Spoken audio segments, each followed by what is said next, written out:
Could it look like this and not moving? Yeah. It could. It could look like a struggle. Yeah. So, but in arm wrestling, how many forces are there? Two. There's two forces pushing? Okay. If I turn this on the side for a second, and you imagine that this is in between two hands that are arm wrestling. Just for a second, could you imagine that? Okay. If I am on this side and I'm winning, what's going to happen to the balloon? Go in. It's going to go into the jar. What happens if I'm losing? Go out. It's gonna It'll go outward. If I'm losing, what does that mean about the person who's on the other side of my arm wrestling match?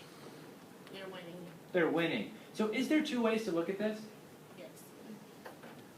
Okay? So that's arm wrestling, that's an analogy. But what's really happening? Are there arms? No. What are there?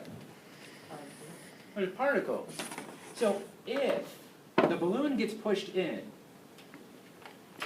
what does that mean is happening? The air particles are pushing in the balloon. Okay. Is there anything pushing from the inside up on the balloon if this goes down? No. Well, not really. It Oh. wouldn't be. The pressure wouldn't be as hard as the pressure outside. That's pushing in. So, okay, can we back up for just a second? Here's what I heard you say. There's still particles on the inside of the jar that are pushing up on the balloon. But there's particles on the outside that are pushing down on the balloon. If you observe that the balloon is depressed into the jar, what Elena told us is that that means the particles on the outside are pushing in more than the particles on the inside are pushing out. She's saying they're still both pushing, but the outside's pushing more, like the arm wrestling match. Could you just wave at me if that makes sense to you? That's a testimony? What? Oh, well, you could testify if you want, but we probably should, like, somewhere else. Anyway. No, because I got it. Oh, you got it. I love it. I love it. So, now, do you see the particles that are inside or outside the jar? No. But we can't see them. So how do we know which one's pushing more or which one's pushing less? The straw. The straw moves. The straw. So what happens to the straw that tells us the outside's pushing more than the inside? It goes up. The end of the straw goes up. The end of the straw goes up. But that doesn't make sense to me. If we're saying that the air on the outside is pushing down more, shouldn't the straw go down? What's your first name? Sierra, if we're pushing down more, how come the straw doesn't go downward?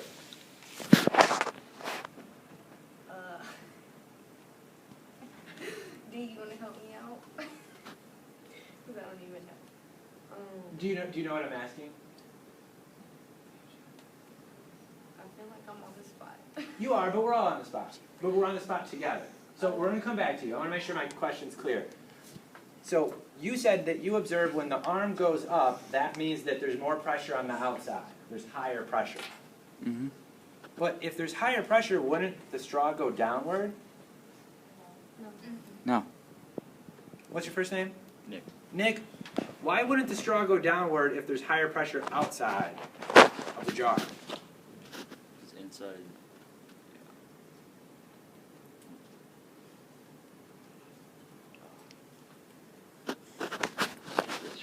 Okay. Where's the The straw? pressure inside the jar is something with the pressure in the jar. Okay. Ty, would you do me a favor? Would you put your elbow at the edge of this desk like this? So that your arm is kind of like hanging over like that. Okay. So here's what I want you to think about for just a second. Her arm is on the table, like, but the edge is like kind of in the middle of her arm. So her arm can wobble back and forth on the table. Have you ever seen like a kid's toy on the playground where something wobbles back? Yeah, have you all been on like the teeter-totter, the seesaw? Okay.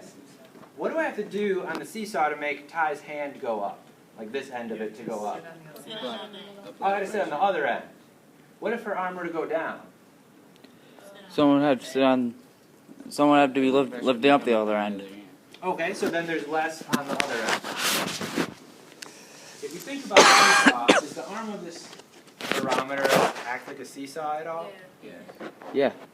So Sierra, could you explain to us what makes this arm go up when there's higher pressure outside of the jar? There's like when we're outside.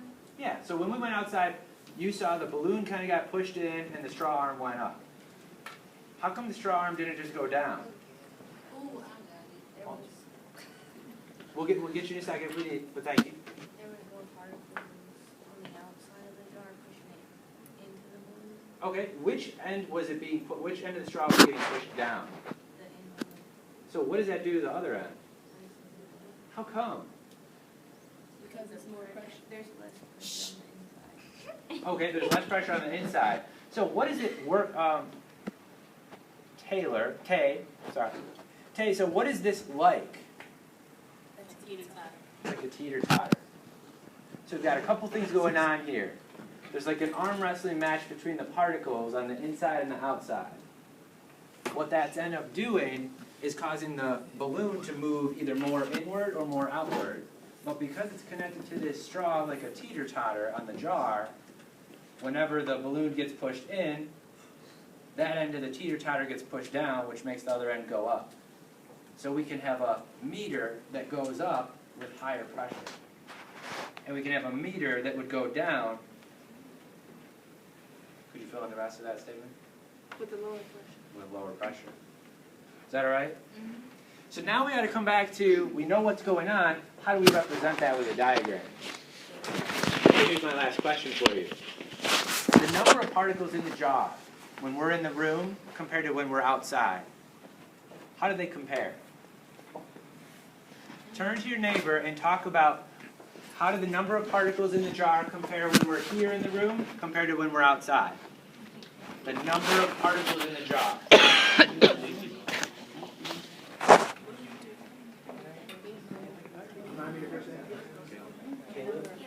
Come stand over here with me, Caleb.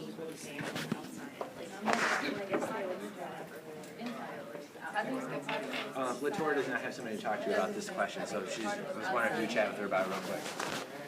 Is it right, Latour? I'll chat with her. So the question was this. So how many particles are in the jar now compared to when we're outside? Hey, Mr. Aboud. Should I stop recording? You can record still. Oh, Okay, so what did you find out? don't worry. I'm not gonna get you on camera. I'm not gonna get you on Remember your first camera. name? Sorry. Cerise. What did your group talk about? How did the number of particles in the jar compare when we're in the room to outside? They said they're the same. Raise your hand if you would agree that they are the same number of particles in the jar when we're here in the room compared to outside.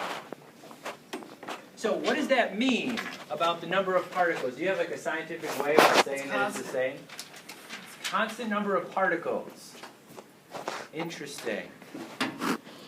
Have you learned about what happens to pressure and temperature and volume when there's a constant number of particles? Have you explored things like that?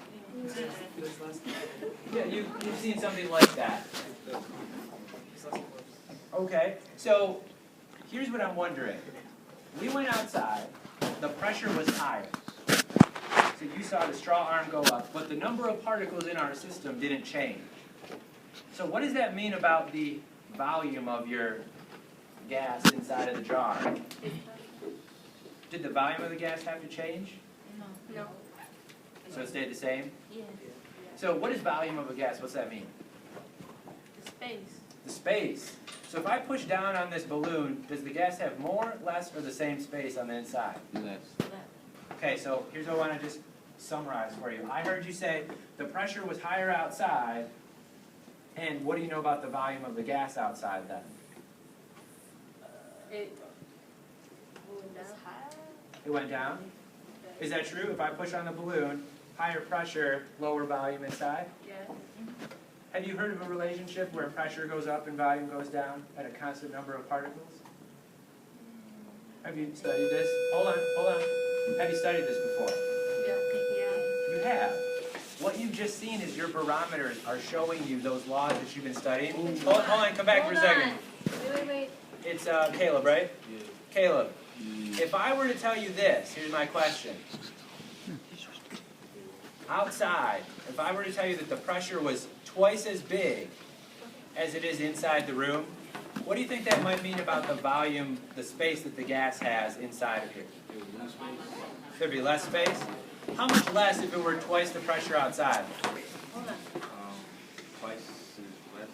Twice as less! I love that.